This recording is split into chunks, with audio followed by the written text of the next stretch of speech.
نداء الحق صوت قد شجاني وبلغني الحقيقة والأماني وكان لي السبيل إلى المعالي ونورا للهداية والبيان.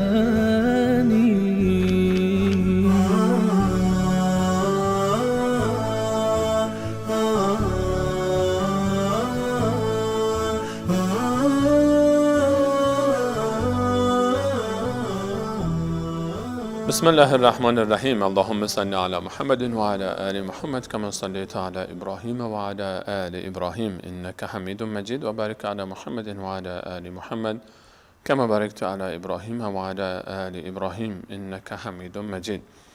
عرض سلام دارم و ادب و احترام خدمت همه شما خوبان و سروران. امیدوارم هر کجا که هستید هر روز و هر لحظه زندگیتان در عبادت الله متعال زیباتر و بهتر از روزها و لحظات گذشته آن سپری گردد. با شما هستیم با ترجمه مختصری از آیات دیگر سوره مبارکه ملک. سوره مبارکه ملک اولین سوره جزء 29 کلام الله مجید هست که 30 آیه داره و 67مین سوره قرآن کریم هست که در مکه مکرمه نازل شده است. و در سوره مبارکه ملک در ابتدا الله متعال اشاره فرمود به هدف خلقت آسمان ها و زمین که آزمایش انسان هاست برای اینکه آنها را بیازماید و امتحان بکنه که کدام بهتر عمل میکنن و درباره عظمت خود و آفرینش آسمان ها و زمین اشاره فرمود و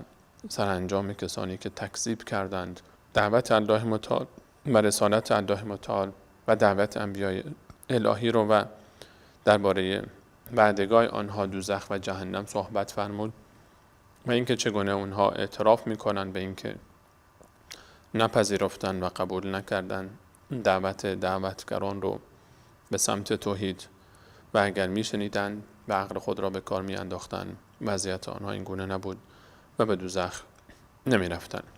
الله متعال در ادامه از آیات 15 به بعد همچنان درباره قدرت و عظمت خود و قدرت و عظمت خود در ملک و پادشاهی که دارد در سوره ملک برای ما صحبت می‌فرماید. در آیه 15 می‌خوانیم که الله متعال می‌فرماید اعوذ بالله من الشیطان الرجیم هو الذی جعل لكم الارض ذلولا.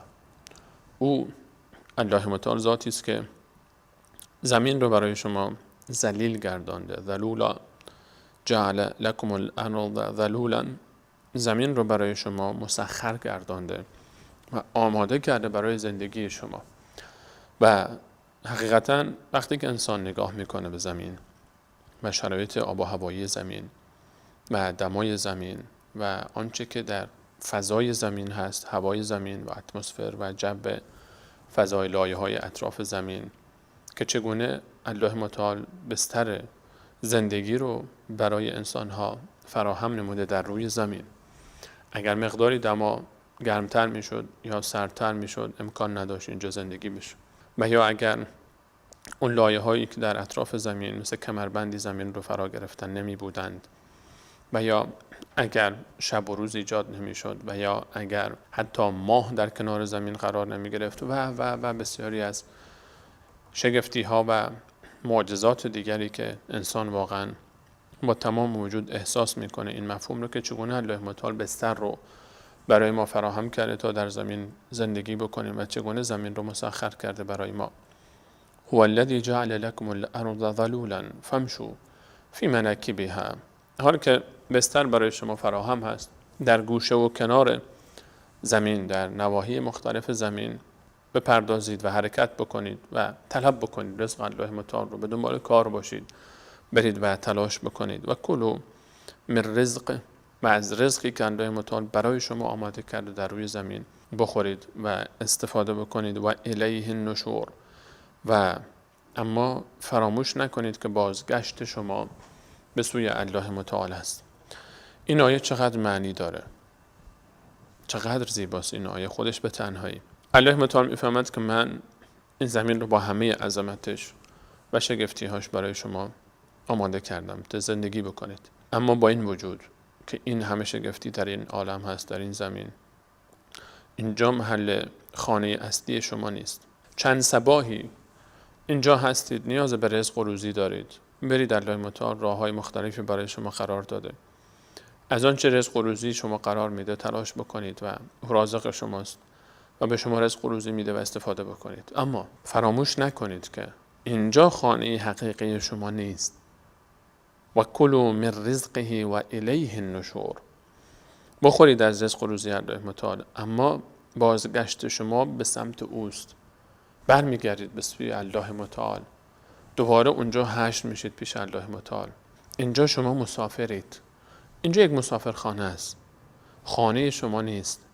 اینجا دل خوش نکنید، اینجا انقدر غرق در این رزق و روزی نشید، انقدر مشغول نکنه شما رو مال دنیا که فراموش بکنید الله رو، مسیری رو که داشتید، اصل هدف سفرتون رو فراموش نکنید. شما اینجا مسافرید، یک وظیفه ای دارید، عبادت باید بکنید. لیبلوکم ایکم احسن عملا. به خاطر این شما رو خلق کرده الله متعال تا شما رو بیازماید که کدومتون بهتر عمل میکنید، بهتر عمل کنید. یاد بگیرید که چگونه بهتر باشید در انسانیت، در اخلاق، در عبادت، در تقوا، در اخلاص. با هم مسابقه بدید. و فی ذلک فلیتنافس المتنافسون. در این چیزها با هم مسابقه بدید، نه در جمع کردن مال دنیا، نه در خوردن یک حق دیگران، نه در ساختن بانه‌های آنچنانی و خانه‌های آنچنانی و ویلاهای آنچنانی و تجارت‌های آنچنانی که شما رو غافل بکنه از الله متعال. این گونه نشه. برید به دنبال رزقش، اما این حکایت رفتن به دنبال رزق و روزی سبب نشه که شما فراموش بکنید که و الیه النشور، به سمت الله متعال باز میگردید. انقدر غرق در این دنیا نشید، شیفته دنیا نشید، هدف شما دنیا نشه. فراموش نکنید عبادت‌های خودتون، نمازتون رو، روزتون رو، عبادت‌های دیگرتون رو، ذکر الله متعال رو به خاطر درس، به خاطر کار، به خاطر تجارت، به خاطر سرگرمی، به خاطر شهوت، به خاطر تفریحات خودتون از دست ندید. هدف اصلی اون است. اینها رو فراموش نکنید. شما به خاطر این نیامدید اینجا، شما به خاطر عبادت آمدید. اگر از این مسیر خارج شدید اون موقع بترسید. الله متعال که خالق این آسمان ها و زمین است، اگر شما بنده های خوبی نباشید، اون موقع که اگر بخواد شما رو عذاب بکنه، کیه که شما رو نجات بده از دست او؟ امنتم من فی السماء. آیا در امان خواهید بود از کسی که در آسمان هاست، از اون ذاتی که در آسمان هاست الله متعال؟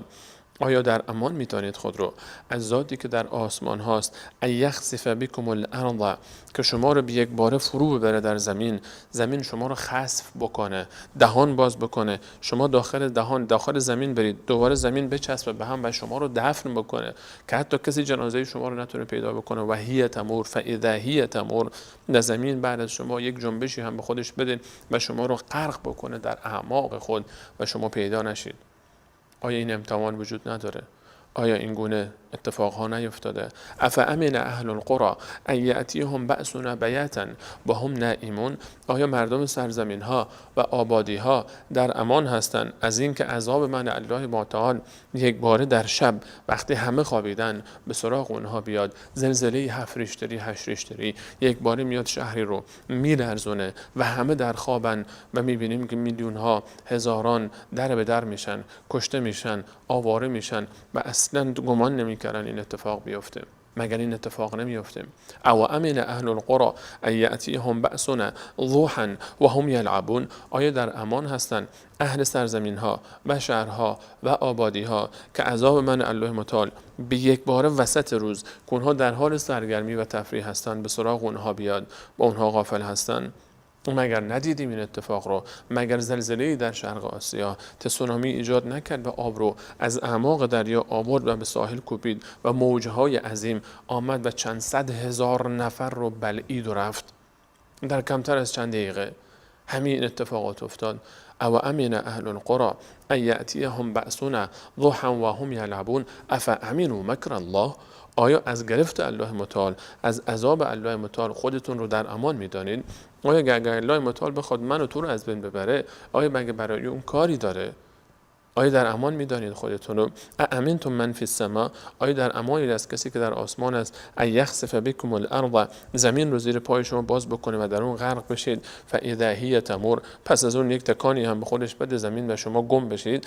امنتم من فی السماء، آیا در امان هستید از اون ذاتی که در آسمان هاست، الله متعال، ایرسل علیکم حاصبا، این که بر شما بفرستد سنگریزه های طوفانی از شن و سنگ رو بر سر شما بباراند و شما رو دفن بکنه در زیر این طوفان و خاک ها و سنگ ها و عذاب. فستعلمون کیف نذیر، و اون موقع خواهید دانست که پند الله متعال یعنی چی، اون موقع خواهید دانست که گرفت الله متعال یعنی چی. ولقد کذب الذین من قبلهم، همچنین قبل از اینها هم خیلی ها بودن که تکذیب کردن. فکیف کان نکیر، آیا ندیدید که عذاب من الله متعال و گرفت من و انکار من در برابر آنچه که اونها انجام میدادن چقدر سخت بود و چگونه عذاب شدن؟ آیا ندیدید؟ آیا خبر اونها به من و تو نرسیده؟ آیا این کاخهایی که میبینیم، آیا این آثاری که باقی مانده از امتهای گذشته، آیا اینها دلیل نیست برای این عذابها؟ آیا این چیزها رو ما نشنیدیم و ندیدیم آثار باقی مانده اونها رو؟ آیا این اتفاق برای این انسانها نیفتاده؟ آیا این حکایت رو فراموش کردیم؟ الله متعال وقتی که بخواد تمام آسمان ها و زمین از الله متعال هستند و عذاب بخواد نازل بکنه به شکل های مختلف، فکلا اخذنا بذنبه، هر کدوم رو با گناهی گرفتیم. فمنهم من ارسلنا علیهم حاصبا، یک عده‌ای رو بر اونها طوفان فرستاده، و منهم من اخذته الصیحه، یک عده‌ای رو با عذاب آمد و رعد و برق و صاعقه آمد اونها رو از بین برد. و منهم من اغرقنا، و یک عده‌ای رو غرق کرد. منهم من خسفنا بهم الارض، یک عده‌ای رو در زمین فرو برد. هر کدوم رو الله متعال وقتی بخواد با عذابی میگیره. مگر فراموش کردین الم تر کیف فعل ربک باصحاب الفیل، آیا ندیدی که پروردگار تو به اصحاب فیل چه کرد؟ مرغ‌های در آسمان آمدن، مرغ‌های به اندازه گنجشک‌هایی که در منقاره‌هاشون یک گل خشک شده به اندازه نخود داشتن و بر سر اینها که میانداختن بدن اونها مترامشی میشد و از بین میرفت. الله متعال بخواد همین مرغ‌ها رو بر علیه ما میتونه استفاده بکنه. اولم یروا الی الطیر فوقهم صافات و یقبضن، آیا نگاه نمیاندازن بالای سر خودشون مرغ‌هایی که بالای خودشون رو پهن میکنن و دوباره جمع میکنن؟ ما یمسکهن الا الرحمن، کی اونها رو در این آسمان، در این فضا، این مرغ‌ها رو، این پرندگان رو که میلیون ها میلیون پرنده و شکل‌های مختلف، قیافه‌های مختلف، اندازه‌های مختلف هستن، کی اینها رو نگه می‌داره غیر از الله الرحمن الرحیم؟ انه بكل شیء بصیر، او به هر چیزی آگاه است، هر چیز رو می‌بیند. الله متعال هر آنچه در آسمان و زمین اتفاق میفته میبینه. هیچ نگران نباش، تو رو فراموش نخواهد کرد، تو رو هم میبینه، مشکلات تو رو هم میبینه، سختی های تو رو هم میبینه، غم و غصه های تو رو هم میبینه، حالت تو رو هم میبینه. خودت رو بسپر به الله متعال، توکل کن به الله متعال، بطلب از الله متعال، در برابر الله متعال عاجزی و درماندگی داشته باش تا تو رو کمک بکنه، که اگر الله متعال تو رو کمک نکرد هیچ کسی غیر از الله متعال تو رو یاری نخواهد کرد. و اگر با الله متعال نبودی در برابر گرفت الله متعال هیچ نیروی تو رو کمک نخواهد کرد. امن هذا الذي هو جند لكم ينصركم من دون الرحمن، کیست اون کسی که نیروی شما باشه شما رو یاری بکنه غیر از الله متعال اگر الله متعال بخواد شما رو عذاب بکنه؟ و یمسسک الله بضر فلا کاشف له الا هو، و اگر الله متعال بخواد که به تو ضرری برسانه هرگز کسی نخواهد توانست که جلوی ضرر الله متعال رو بگیره. این کسانی که فکر میکنن خانه های اونها، این کسانی که فکر میکنن نیروی اونها، ثروت اونها، عقل و هوشیاری اونها، تکنولوژی اونها میتونه اونها رو نجات بده، اینها سخت در اشتباهن. این الکافرون الا فی غرور، کفار کسانی که حقیقت الله متعال و قدرت الله متعال رو نشناختن در یک غروری، در یک توهمی و یک خودباختگی وجود دارن. اینها دچار یک غرور و تکبری شدن، اینها دچار یک توهمی شدن که اینها جز این چیز دیگری نیست. کی میتونه اینها رو از دست الله متعال نجات بده؟ امن هذا الذي يرزقكم ان امسك رزقه، اگر الله متعال بخواد رزق خودش رو از شما بگیره و خشکسالی بیاره و قحط سالی بیاره و نعمتهای خود رو از شما بگیرد، کیست که به شما رزق بده؟ رازق الله متعال است. رزق و روزی به دست الله متعال است. نگران رزق و روزی خودت نباش. اینطور نشه که به بهانه به دست آوردن رزق و روزی فراموش بکنی اون کسی که رزق و روزی تو به دست اوست. و چه عجیب است حکایت کسی که صبح بیدار میشه، حرکت میکنه، صبح از خانه میزنه بیرون به بهانه به دست آوردن رزق و روزی برای خانواده خودش و فراموش میکنه که نمازی رو که رازق او به او گفته بخوان نخوانده است.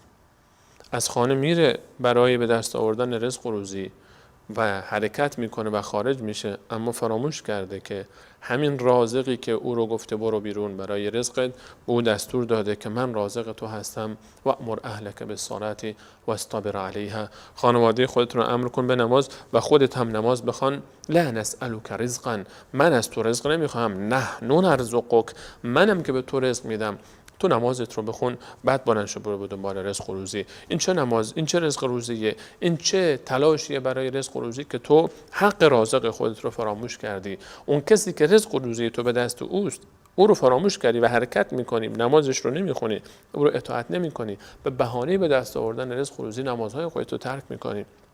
نمازت رو قضا میکنی که کار دارم، که تجارت دارم، که مشغولم. مگر اون چیزی که تو دنبالش میدوی، اون رزقی که به دنبالش هستی، بگو که امن هذا الذی یرزقکم ان امسک رزقه، اگر الله رزقش رو از تو سلب بکنه کیه که به تو رزق و روزی بده؟ چرا شروع نمی کنی از الله متعال؟ چرا رابطت رو با رازق خودت خوب نمی کنی تا و یرزقه من حیث لا یحتسب، از جایی تو رو رزق بده که هیچ گمان نمی کنی، از جایی تو رو رزق بده که هیچ باور نمی کنی. خیلی عجیب است حکایت کسانی که از خانه خارج میشن به نیت به دست آوردن رزق و روزی و همون ابتدای روز فراموش میکنن که رازقش به او گفته تا نماز بخوان و نماز نمیخوانه و ظهرش هم نمیخوانه و عصرش رو هم نمیخوانه، تا آخر شب نماز نمیخواند و به دنبال رزق و روزی است و فراموش کرده که رازق او همون کسی است که به او گفته نماز بخوان و اگر نماز میخوان رزق و روزی خود رو بهتر و زیباتر میافت. امن هذا الذی یرزقکم ان امسک رزقه بل لجوا فی عتو و نفور، اما اینها لجاجت میکنن، اینها خیلی پافشاری دارن در تمردشان، در گریز از حق، در تمرد و تعدی و گریز پا بودن از حق و حقیقت نمیپذیرن. مرغ اینها یک پا دارن و همون نظر خودشون برای خودشون هی تکرار میکنن افمن یمشی مکبا علی وجهه. حکایت اینها به مانند کسی است که بر صورت افتاده به زمین، کور است، کر است و لال است، صم بکم عمیان فهم لا یرجعون فهم لا یعقلون. در دو تعبیر مختلف اینها نمیتونن راه یاب بشن، اینها عقل ندارن و درک نمیکنن. کسی که کر است، کور است و لال است، با صورت به زمین بیفته و قرار باشه روی صورت خودش هم راه بره، نمیبینه، نمیشنوه و نمیتونه حرف بزنه و نمیتونه درست حسابی راه بره. افمن یمشی مکبا علی وجهه، آیا اون کسی که راه میرود افتاده بر صورت خود اهدا رهیابتر است، بهتر به مسیر میرسه؟ اما یمشی، یا آن کسی که راه میرود سویان ایستاده بر دو پای خودش علی صراط مستقیم، بر یک راه مستقیم و راست. کدوم اینها بیشتر به هدف میرسن؟ یک انسانی صحیح و سالم، چشم داره، گوش داره، زبان داره، روی دو پای خودش ایستاده، نقشه خوبی هم دستش هست، مسیر مستقیم رو حرکت میکنه و میره. انسان دیگری نه چشم داره، نه گوش داره، نه زبان داره و نه پایی برای راه رفتن و با صورت خودش داره راه میره، نمیبینه، نمیشنوه، نمیتونه حرف بزنه، نه راه رو بلد هست و نه قدرت رفتن راه رو داره، راهی که پر پیش و خمه و فراز و نشیب فراوان دارد. چگونه میتونه که این مسیر رو بره؟ حکایت مشرک و کافر مثل اون کسی است که کور و کر بلاله و بر صورت افتاده و میخواد با صورتش یک مسیر رو طی بکنه. اما حکایت مؤمن کسی است که چشم داره و گوش داره و زبان داره و حرکت میکنه با قلبی آزاد. و انها لا تعمى الابصار، کوری چشم نیست، کوری قلب است. و انها لا تعمى الابصار، چشم ها نیستن که کور میشن، بل تعمى القلوب التي في الصدور، این قلب داخل سینه، قفسه سینه است که کور میشه. اینها کورند، درک نمی کنند و کرند و لالند و اینها نمی بینند و بر صورت خودشون راه میرن. آیا این رهیابتر است یا اون؟ اصلا مشخصه. انسان مؤمن، آیا زندگی مؤمن افمن کان مؤمنا کمن کان فاسقا، آیا انسان مؤمن و انسان فاسق با هم برابرند؟ ام حسب الذين اجترحوا السیئات ان نجعلهم كالذين آمنوا وعملوا الصالحات سواء محیاهم و مماتهم، آیا کسانی که گناه میکنند و کار فسق و فجور انجام میدهند و اهل تقوا و عبادت الله متعال نیستند گمان کرده اند که زندگی و مرگ آنها به مانند کسی است که ایمان آورده و عمل صالح انجام میدهد؟ هرگز این گونه نیست. آیا کسانی که مجرم بودند و کسانی که مسلم هستند و مؤمن هستند آیا اینها برابر هستند؟ ما لکم کیف تحکمون، آیا اونها رو من الله با عظمت برابر میکنم؟ چرا شده شما رو؟ چگونه حکم میکنید؟ الله متعال میفرماید افمن یمشی مکبا علی وجهه اهدی ام من یمشی سویا علی صراط مستقیم، اون ذاتی که شما رو آفریده میفرماید که این گونه نباشید. قل هو الذی انشأکم، بگو اون ذاتی است که شما را آفریده است و جعل لکم السمع والابصار والافئده، او آفریده برای شما شنوایی گذاشته و برای شما بینایی قرار داده و برای شما قدرت تعقل و تفکر قرار داده، اما قلیلا ما تشکرون، بسیاری از کسانی که این نعمت ها به اونها داده شده شکرگزار نیستند. بسیار کمن کسانی که شکرگزار این نعمت ها هستند، یعنی اینکه اون گوش و اون چشم و اون عقلشون رو در مسیر رسیدن به الله متعال استفاده میکنن. بسیار کمن، ناسپاسن. شکر نعمت چشم، شکر نعمت گوش و شکر نعمت قلب و عقل و درک و فهم اینه که در راه عبادت و در راه دین استفاده بشه. قل هو الذی ذرأکم فی الارض و الیه تحشرون، بگو او ذاتی است که شما رو در زمین منتشر کرده ولی باز هم به سوی او برمیگردید. و الیه تحشرون، ان لله و انا الیه راجعون، ما از آن الله متعال هستیم و به سوی الله متعال باز میگردیم. و یقولون متى هذا الوعد ان کنتم صادقین، برخی از این کفار و مشرکین تمسخر میکنن و مسخره میکنن و میگویند بگو که این وعده‌ای که شما به ما میدهید، قیامتی که میگویید اتفاق میفته، این وعده قیامت کی اتفاق میفته اگر شما راست میگویید؟ متى هذا الوعد، کی هست این وعده‌ای که میگویید ان کنتم صادقین اگر راست میگویید؟ قل انما العلم عند الله، علم این که قیامت کی اتفاق میفته نزد الله متعال است. و انما انا نذیر مبین، من فقط شما رو میترسانم و پند میدهم از این اتفاق پیش روی شما خواهد بود. انسان مسلمان وظیفه‌ش اینه که خودش رو آماده بکنه برای قیامت. اینکه قیامت کی اتفاق میفته این وظیفه من نیست و مهمم نیست. وقتی من آماده هستم هر وقت که میخواد اتفاق بیفته غمی نخواهد بود. اما برای کافر چه اتفاقی خواهد افتاد؟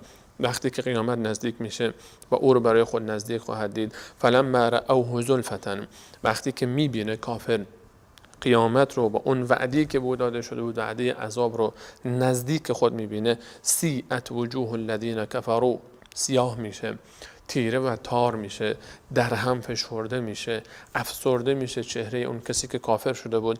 و قیل به او گفته خواهد شد هذا الذی کنتم به تدعون، این همون چیزی هست که شما ادعا میکردید که متى هذا الوعد ان کنتم صادقین، کجاست این وعده که با میدهید؟ اون چیزی که شما هی طلب میکردید، اون چیزی که هی میخواستید که به سراغ شما بیاد آمد، این همون وعده‌ایه که منکر او بودید. قل ارائیتم ان اهلکنی الله و من معی او رحمنا، بگو اصلا بلو این که الله متعال من محمد صلی الله علیه و سلم و همه پیروان من و کسانی که با من هستن رو از بین ببره و هلاک بکنه و بکشه. اگر الله متعال همه ما رو از بین ببره یا اینکه ما رحم بکنه و نکشه و ما مرگ عادی از بین بریم، ما به هر حال در روز قیامت جایگاه ما جنت است و بهشت است. فمن یجیر الکافرین من عذاب علیم، شما کفار رو، چه کسی از کفار رو الله متعال چه کسی خواهد بود که نجات بده؟ یجیر الکافرین، امان بده کافران رو از عذاب دردناکی که پیش روی آنهاست. ما در این دنیا سرنوشت ما هر چی باشه آخرت ما تضمین شده است. شما رو کی نجات میده؟ شما کافرانی که نه به این دنیا، در این دنیا از دست عذاب الهی در امانید و در آخرت هم از عذاب دردناک کی شما رو نجات خواهد داد؟ قل هو الرحمن آمنا به و علیه توکلنا، بگو او الله رحمان است. ما به او ایمان آوردیم، با تمام وجود خودمون عظمتش رو تصور کردیم و عظمتش رو پذیرفتیم و به او ایمان آوردیم. او رحمان است، بسیار بخشنده و مهربان است. او اله ماست، خدای رحمان، الله رحمان. آمنا به، ما به او ایمان آوردیم. و علیه توکلنا، و بر او توکل کردیم و بر او اعتماد کردیم. ما خود، خانواده خود، زندگی خود، دنیا و آخرت خود رو سپرده ایم به الله متعال. با اعتماد به وعده های الله متعال، با اعتماد به صفات الله متعال ما این مسیر رو پیش میبریم. پس تعلمون من هو فی ضلال مبین، و به زودی شما خواهید دانست که چه کسی در گمراهی آشکاری به سر خواهد برد. مشکلی نیست، ما میمیریم، تو هم خواهی مرد. اون موقع من مسلمان با تویی که من مسلمان رو مسخره میکردی، یک بار دیگر رو در رو خواهیم شد در آن دنیا. بعد خواهیم دید که من در مسیر اشتباه بودم یا تو آقای روشن فکری که فکر میکنی دنیا حساب و کتابی نداره. اون موقع خواهی گفت لو کنا نسمع او نعقل ما کنا فی اصحاب السعیر. اگه من میشنیدم و عقل خودم رو به کار میانداختم، من از جمله اصحاب آتش و همدمان آتش در دوزخ نمیشدم. قل ارائیتم، بگو به من نشان بدهید، به من بگویید، ان اصبح ماؤکم غورا، اگر الله متعال آب شما را در زمین فرو برد، آب غور بکنه و فرو بره در زمین، این آب دست پیدا کردنی نشه. آب شیرینی که شما میخورید، آبهای عالم را الله متعال در عمق زمین انقدر فرو ببره که شما نتونید به این آب دست پیدا بکنید. فمن یأتیکم بماء معین، چه کسی برای شما خواهد آورد آبی گوارا که بتوانید بنوشید. همین رو تفکر بکنید. اگر یک روزی بحران آب ایجاد بشه روی کره زمین که خیلی روش میترسن انسان ها از این بحران آب، اون موقع کیست که به شما آب بده؟ یک قطره آب رو شما از کجا پیدا میکنید؟ شما انسان ها، شمایی که این همه دم از قدرت و قوت و ثروت و علم و تکنولوژی میزنید، آیا میتونید اگر الله متعال آب رو در زمین فرو ببره، اون موقع کیست که آب بدهد؟ آبی گوارا برای شما که بتوانید او رو بنوشید. ما که قل هو الرحمن آمنا به و علیه توکلنا، ما که میگیم الله رحمان، به او ایمان آورده ایم و بر او توکل کرده ایم و او برای ما مشکل ما رو حل خواهد کرد. توی کافر از چه راهی به این آب دست خواهی یافت و چگونه خودت رو نجات خواهی داد؟ برگرد، توبه بکن و بپذیر حقانیت رسالت انبیای الهی و وجود الله متعال و حساب و کتاب آخرت رو. از اینکه تا این لحظه همراه برنامه خودتون بودید از همه شما عزیزان تشکر میکنم و همه شما عزیزان رو تا برنامه بعد به الله متعال میسپارم. الله یار و نگهدار شما. السلام علیکم و رحمت الله و برکاته.